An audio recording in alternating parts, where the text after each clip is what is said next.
Assalamualaikum warahmatullahi wabarakatuh. Sahabat-sahabatku, saudara-saudaraku kaum muslimin rahimakumullah. Di video kali ini Madya Channel akan menampilkan hasil lab Madya Channel. Akan tetapi Madya sini hanya menyoroti sebagian kecil saja ya. Di sini Madya menyoroti dengan Ibnu Kalam yang menyekutukan Tuhan. Dalam posisi ini dia tidak percaya Al-Quran, yang dia katanya percaya Al-Quran, padahal dia dalam posisi menyekutukan Tuhan ya. Coba kita dengar dulu dalam keterangan dari Ibnu Kalam ini. Oke.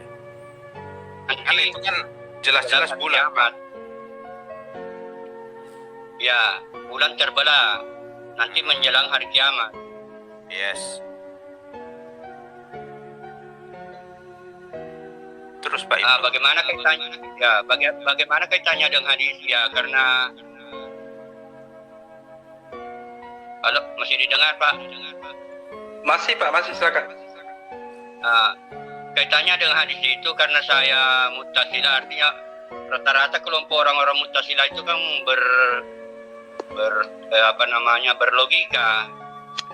Jadi kami dari kelompok Mu'tazilah memang tidak mempercayai hadis-hadis yang agak aneh-aneh itu, sekalipun Bukhari Muslim.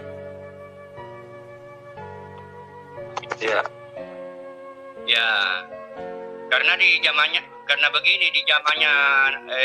Khalifah Ali atau istrinya Nabi itu memang sudah sering melarang itu. Misalnya Imam Abu Hurairah itu kan sering membawakan namanya Nabi Muhammad, kan Nabi Muhammad ngomong begini,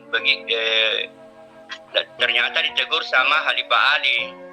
Waktu itu Khalifah Ali belum Khalifah ya, dengan istrinya Nabi Aisyah. Ditegur itu Imam Abu Hurairah, jangan kau suka menulis hadis mengatasnamakan Nabi Muhammad. Jadi memang dari dulu itu banyak orang suka menulis hadis mengatasnamakan Nabi Muhammad, padahal tidak pernah terjadi. Ya. Oh gitu. Termasuk baik Pak. Termasuk itu salat duha. Itu salat duha. Itu hadis itu hadis sogokan itu. Disogo itu Imam Disogo itu Imam Abu Hurairah supaya membuat hadis. Oleh Muawiyah. Kan memang ada bukunya, ada catatannya itu bahwa itu orang itu bermasalah juga Imam Abu Hurairah itu. Jadi banyak ulama itu gitu ya Pak ya. Ya karena begini, itu Muawiyah kan orang kaya, dia gubernur. Pada waktu berlawanan dengan Khalifah Ali. Khalifah Ali itu kan lawannya waktu perebutan kekuasaan itu. Maksud Bapak itu Sayyidina Ali ya? Terlambat. Ya Pak, maksud Bapak Sayyidina Ali ya? Ya, Sayyidina Ali. Waktu itu belum menjadi ya, itu khalifah. Kan ini yang masih dalam pertengkaran itu. Ya,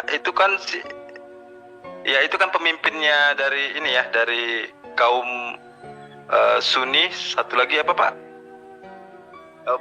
Tidak begitu jalan ceritanya. Itu Syiah. Tidak ya? Syiah, dari Syiah ya. Nanti belakangan Sunni. Kalau Sunni itu nanti belakangan, nanti jatuhnya kekhalifahan Abbasiyah. Kekhalifahan Abbasiyah itulah yang Sayyidina Ali itu ini Pak ya, dari Syiah ya?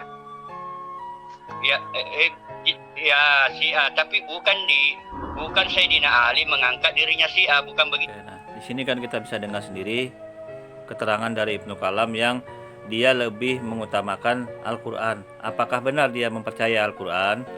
Apakah benar dia tergolong orang-orang yang tidak tergolong orang-orang yang musyrik atau munafik? Mari kita simak nanti apakah dia termasuk di sini dalam Al-Quran orang yang musyrik, menyekutukan Tuhan ya. Dalam hal ini saya kasih tambahkan dulu, di dalam Al-Quran itu banyak sekali dalil atau ayat-ayat yang menjelaskan bahwa jangan menjadi orang musyrik atau menyekutukan Tuhan adalah suatu perbuatan buruk yang dilakukan oleh seorang untuk mempersekutukan Allah dengan sesuatu yang lain. Syirik merupakan perbuatan yang paling dibenci oleh Allah Subhanahu wa taala, karena Orang-orang yang berbuat syirik berarti mensejajarkan Allah dengan yang lain. Mensejajarkan ini juga dipahami dalam berbagai macam segi, banyak sekali. Bisa mensejajarkan diri dalam sifat-sifatnya, bisa mensejajarkan Allah Subhanahu wa taala dengan identitasnya, bisa mensejajarkan diri dengan posisi berkepribadian atau berekor-ekor atau bertingkat-tingkat Allah itu sendiri. Esa tapi berkepribadian 3, 2, 1 atau hal-hal yang lain, yang intinya Allah Subhanahu wa taala itu ternyata berbagai macam identifikasi bahwa dia bersekutu-sekutu. Nah, itu salah satu juga bagian daripada syirik ya, orang syirik. Ya, saya sampaikan. Nah, dalil-dalilnya sangat banyak di Al-Qur'an. Permasalahannya katanya Ibnu Kalam mempercayai Al-Qur'an. Ini masalahnya. Berarti dia bertentangan dengan ayat suci Al-Qur'an. Ya. Kita lanjut dulu omongan dari Ibnu Kalam. Itu Syiah itu dipromosikan ya.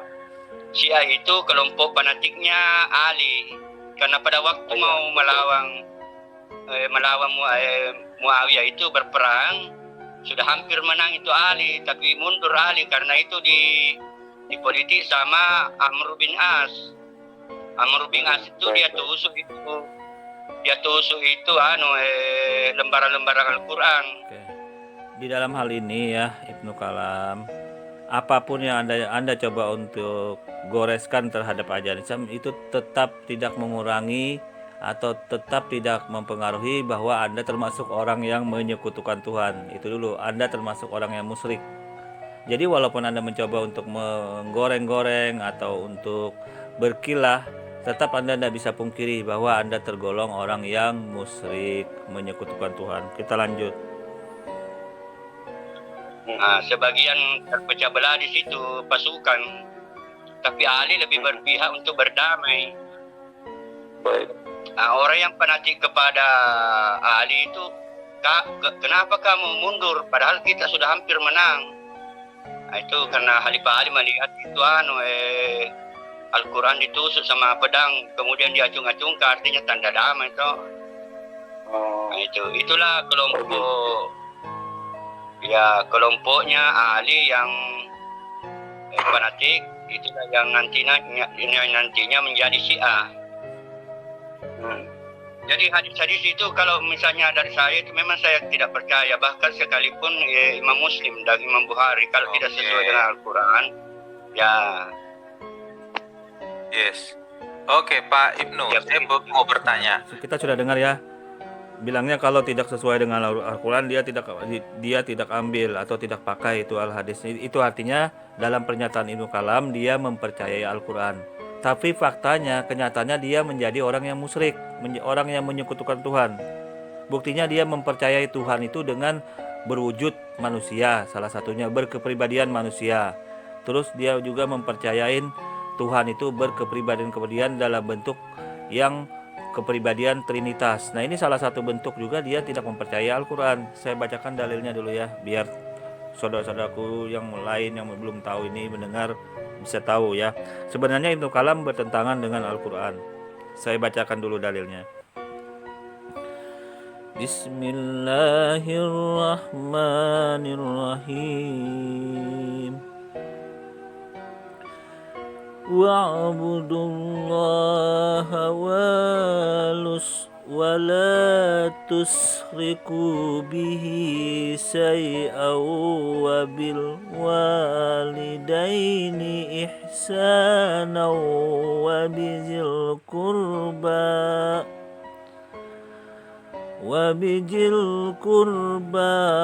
wal yatama wal masakini wal jaril qurba wal jaril junubi was sahibil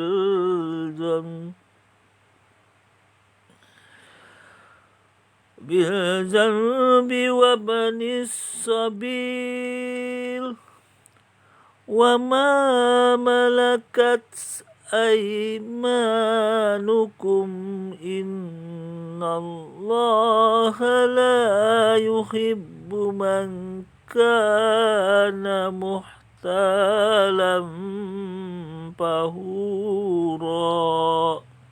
Sadaqallahul azim. Sembahlah Allah dan janganlah kamu mempersekutukannya dengan sesuatu pun, dan berbuat baiklah kepada kedua orang tua, karib kerabat, anak-anak yatim, dan orang-orang miskin, tetangga yang dekat dan tetangga yang jauh, dan dan teman sejawat, Ibnu Sabil, dan hamba sahayamu. Sesungguhnya Allah tidak menyukai orang-orang yang sombong dan membangga-banggakan diri. Ini surah An-Nisa ayat 36 ya. Nah, di sini sudah cukup jelas ya bahwa Ibnu Kalam dia mempercayai Tuhan yang berbentuk manusia, apapun namanya, tapi ada wujudnya manusia, itu sudah bertentangan dengan sifat Tuhan mukhalafatul lil hawadisi. Oleh karena itu dia mengaku percaya Al-Quran, ternyata dia melanggar perintah di ayat Al-Quran itu, jangan menjadi orang musyrik, orang yang menyekutukan Tuhan ya. Nah, bertentangan yang dari mana lagi surah Ibnu Kalam ini di dalam Al-Quran yang katanya dia percaya Al-Quran, ternyata bohong ya. Ini dia bertentangan, saya bacakan kembali nih. Bismillahirrahmanirrahim. Innallaha la yaghfiru an yushraka bihi wa yaghfiru ma duna dzalika liman yasha wa man yusyrik billahi faqad iftara isman 'azima. Sesungguhnya Allah tidak akan mengampuni dosa syirik, dan dia mengampuni dosa-dosa yang selain syirik itu bagi siapa yang dikehendakinya. Barang siapa yang mempersekutukan Allah, maka sungguh ia telah berbuat dosa yang besar. Oke, nah ini dalilnya kalau orang syirik itu termasuk perbuatan dosa besar yang nggak bakal diampuni, berarti sangat fatal sekali. Kalau orang berbuat maksiat, dosa seperti zina, membunuh, dan lain, itu masih bisa diampuni Ibnu Kalam. Tapi kalau Anda sudah menyekutukan Tuhan dengan mengatakan Tuhan itu berwujud atau berkepribadian atau berjahil atau sama dengan makhluk atau berwujud makhluk, itu artinya Anda sudah melanggar ketentuan ayat Al-Quran. Bagaimana Anda katanya mau percaya Al-Quran, buktinya Anda melanggar gitu loh ya. Jadi dalam hal ini sudah terbantahkan kembali bahwa Anda mempercayai Al-Quran ya. Jadi dalam hal ini Anda bukan mempercayai, Anda bertentangan dengan kitab suci Al-Quranul Karim, umat Islam yang telah pedomi selama ini gitu. Itu. Jadi dalam hal ini Anda nggak bisa, ternyata Anda bertentangan dengan ayat Al-Quran ya. Saya tambahkan lagi dalilnya bahwa Anda bertentangan dengan ayat Al-Quran ya, Ibnu Kalam. Saya dengar ini. Bismillahirrahmanirrahim. Innallaha la yaghfiru an yushraka bihi wa yaghfiru ma duna dzalika liman yasha. Wa man yusyrik billahi faqad dhalla dhalalan ba'ida. Sesungguhnya Allah tidak mengampuni dosa mempersekutukan yang sesuatu dengan Dia, dan Dia mengampuni dosa-dosa selain syirik.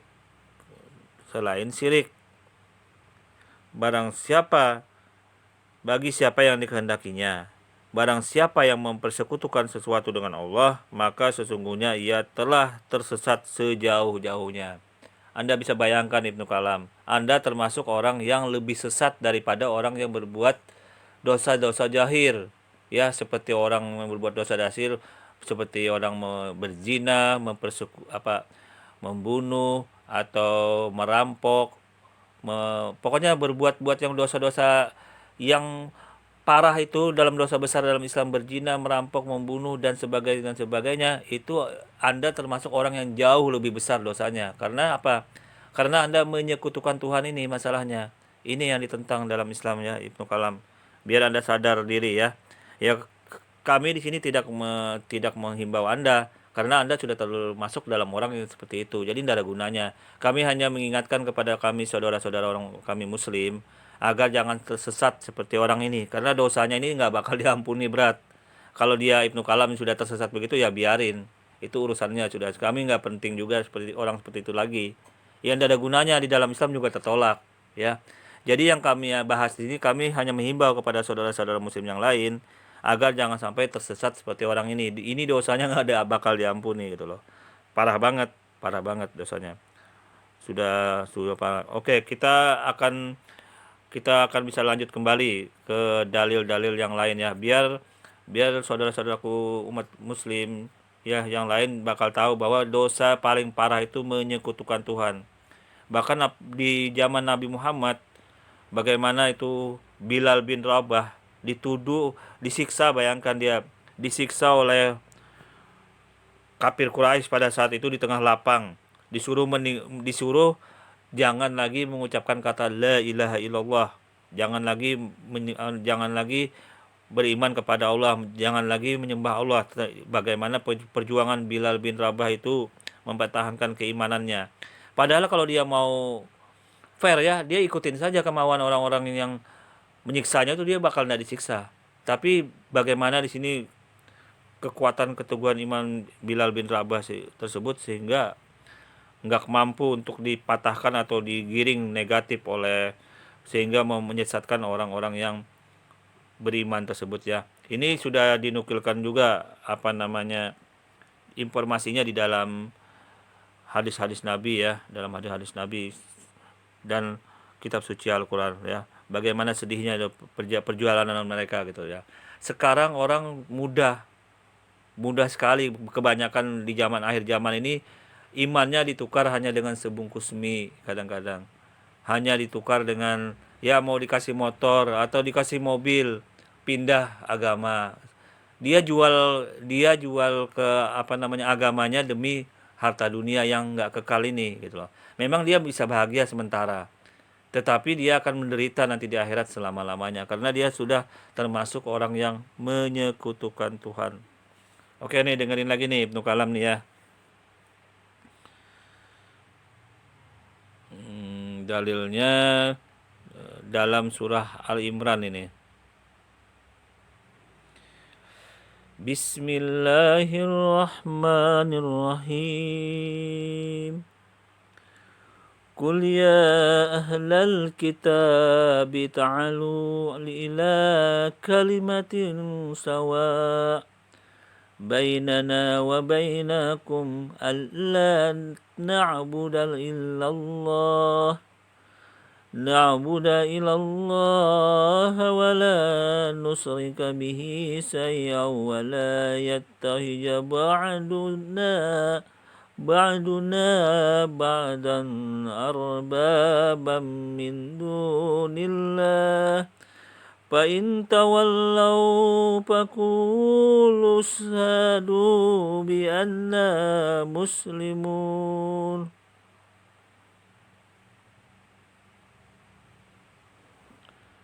Katakanlah, hai ahli kitab, marilah berpegang kepada suatu kalimat ketetapan yang tidak ada perselisihan antara kami dan kamu, bahwa tidak kita sembah kecuali Allah dan tidak kita persekutukan Dia dengan sesuatu pun, dan tidak pula dengan sebagian kita menjadikan sebagian yang lain sebagai Tuhan selain Allah. Jika mereka berpaling, maka katakanlah kepada mereka, saksikanlah bahwa kami adalah orang-orang yang berserah diri kepada Allah Subhanahu wa taala. Ini ya. Ini juga menceritakan bahwa dalam ayat ini adanya gambaran ya, ada gambaran kepada kita bahwa kita dilarang untuk menyekutukan Tuhan kembali. Dalam hal ini, semoga yang mendengar ini bisa menjadikan manfaat bahwa harta di dunia ini hanya sebagai tempat persinggahan, sebagai tempat bercocok tanam untuk menuju bekal ke akhirat ya, saudara-saudaraku ya. Oleh karena itu, di sini saya hanya menyampaikan jangan sampai iman kita di penghujung akhir zaman ini yang banyak sekali godaan ya, apalagi nanti menjelang Dajjal datang, kemarau panjang. Orang bakal banyak kehausan, kelaparan. Bahkan segelas air itu sangat berarti sekali pada masa itu. Nah, pada saat itulah nanti Dajjal, yang namanya Dajjal itu akan datang menghampiri orang-orang, semua orang-orang yang ada di muka bumi. Dajjal ini kehebatannya dia bisa mendatangkan air, mendatangkan hujan, mendatangkan makanan. Tapi syaratnya akuin dia sebagai Tuhan. Nah ini, maka disitulah nanti banyak orang yang menjadi murtad. Banyak orang yang nggak tahan penderitaan, kemudian menjadi murtad. Karena dia itu tadi, karena dia terpengaruh dengan Dajjal itu. Apa yang Anda minta dikasih Dajjal. Mau minta uang banyak dikasih ya kan. Mau minta duit banyak, mau minta duit soal sama aja ya. Mau meminta harta banyak dikasih. Mau meminta apa saja, makanan yang banyak dikasih, apalagi pada zaman itu kan kemarau tuh. Itu yang bahayanya kalau kalau Anda gadaikan iman Anda di dunia ini hanya dengan harta dunia, ya itu tadi. Anda senang paling full paling 70 tahun lah. Itu pun paling paling full. Setelah itu Anda akan menderita nanti di neraka ya. Karena apa? Karena sudah sangat jelas dikatakan, diinformasikan baik di dalam kitab Taurat, Injil maupun Al-Quran bahwa Tuhan itu maha sempurna, maha esa. Tidak bisa Tuhan itu disekutukan dengan apapun. Tuhan yang maha esa murni ya. Nggak bisa Tuhan disifatkan dengan yang sifat yang seperti kemanusiaan. Itu tertolak dalam ajaran sifat ketuhanan. Bismillahirrahmanirrahim. Laqad kafara alladziina qalu innallaha huwal masiihu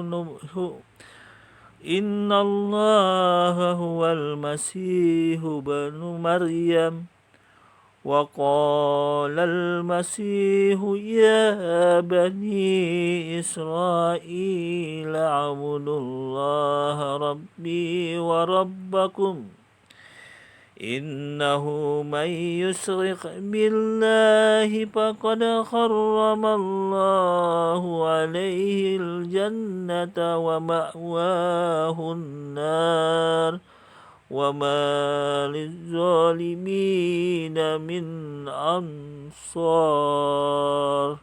Sadaqallahul adzim. Sesungguhnya telah kafirlah orang-orang yang berkata, sesungguhnya Allah ialah Al-Masih putra Maryam. Padahal Al-Masih sendiri berkata, "Hai Bani Israel, sembahlah Allah, Tuhanku dan Tuhanmu." Sesungguhnya orang-orang yang mempersekutukan sesuatu dengan Allah, maka pasti Allah mengharamkan kepadanya surga dan tempatnya ialah neraka. Tidak ada bagi orang-orang zalim itu seorang penolong pun. Nah, jadi kalau dalam hal ini Ibnu Kalam mempercayai Al-Quran, maka dia akan terbentur di sini. Ya, maka dia akan terbentur kembali dengan surah Al-Maidah ini ayat 72. Bagaimana dia mau mempertahankan ajaran agama dia mengikuti siapa? Kalau mempercayai Al-Quran ya ini dalilnya, ya. Kalau mempercaya Al-Quran ini dalilnya Pak Ibnu Kalam. Jadi apa yang Anda mau pertahankan lagi, ya kan? Apa yang mau Anda coba putar-putar di sini? Dalam ayat ini sudah ratusan ayat nih, banyak sekali yang mendalilkan. Cuma saya bacakan sebagian saja nih. Bahwa kita jangan sama sekali menyekutukan Tuhan itu. Bahkan di dalam ajaran Islam ya, itu patung-patung itu sudah dilarang. Itu termasuk juga menyekutukan Tuhan walaupun tidak disembah patung-patung itu. Itu salah satu caranya yang biar Anda tahu gitu loh. Apalagi menyembah patung-patung itu, ya itu lebih parah sekali. Patung-patung itu kan berbentuk perwujudan seperti manusia, makhluk-makhluk yang lain gitu loh. Itu maksudnya patung-patung dalam Islam ya. Itu maksudnya patung-patung. Kalau tidak berbentuk patungnya tidak berbentuk makhluk, ya tidak ada masalah. Itu bukan patung namanya gitu loh. Itu bukan patung dan tidak disembah juga kalau orang dalam Islam, ya, tidak disembah gitu loh. Bismillahirrahmanirrahim. Ittabi' ma uhiya ilaika min rabbik la ilaha illahu wa'rid 'anil musyrikin. Ikutilah apa yang telah diwahyukan kepadamu dari Tuhanmu, tidak ada Tuhan selain Dia, dan berpalinglah dari orang-orang musyrik. Dilarang Ibnu Kalam, ya. Allah Subhanahu wa taala berfirman, memerintahkan kepada rasulnya dan semua orang-orang yang mengikuti jalannya, ya. Ittabi' ma uhiya ilaika mir rabbik. Ikutilah apa yang telah diwahyukan kepadamu dari Tuhanmu, yakni ikutilah, telusurilah jejak-jejaknya dan amalkanlah, karena sesungguhnya apa yang telah diwahyukan kepadamu dari Tuhanmu adalah benar belaka, tidak keraguan kepadanya, karena sesungguhnya Allah itu tidak ada Tuhan selain Dia. Wa'rid anil musyrikin, dan berpalinglah dari orang-orang yang musyrik. Sesungguhnya biarkanlah mereka dan maafkanlah mereka, serta bersabarlah dalam menghadapi gangguan mereka, hingga Allah membukakan jalan kepadamu, memberimu pertolongan dan kemenangan atas mereka. Dan perlu engkau ketahui bahwa karena hikmah yang hanya diketahui oleh Allah saja, Dia menyesatkan mereka, karena sesungguhnya seandainya Dia menghendaki, niscaya Dia dapat memberikan petunjuk kepada semua orang. Dan seandainya Dia menghendaki, niscaya Dia menghimpun mereka ke jalan hidayah. Nah, dalam hal ini kita sudah mengetahui bahwa manusia itu sudah diberikan kehendak pilihan, ya, kehendak pilihan. Allah sudah menuntun kita ke jalan yang benar dengan informasi dari kitab suci Al-Qur'an, ya. Karena sudah dituntun dalam ke jalan yang benar, maka dalam posisi ini kehendak Allah memberikan kehendak bebas kepada kita itu sesuai dengan pedoman tentunya yang kita pilih, yaitu dalam kitab suci Al-Qur'an. Ya, kalau ada orang yang mencoba untuk mengingkari itu semua, ya dia siap-siap saja untuk menjadikan sesuatu selain itu bermasalah gitu loh, dalam posisi kehidupannya, keyakinannya, dan lain-lain. Oke, kurang lebihnya saya mohon maaf. Assalamualaikum warahmatullahi wabarakatuh.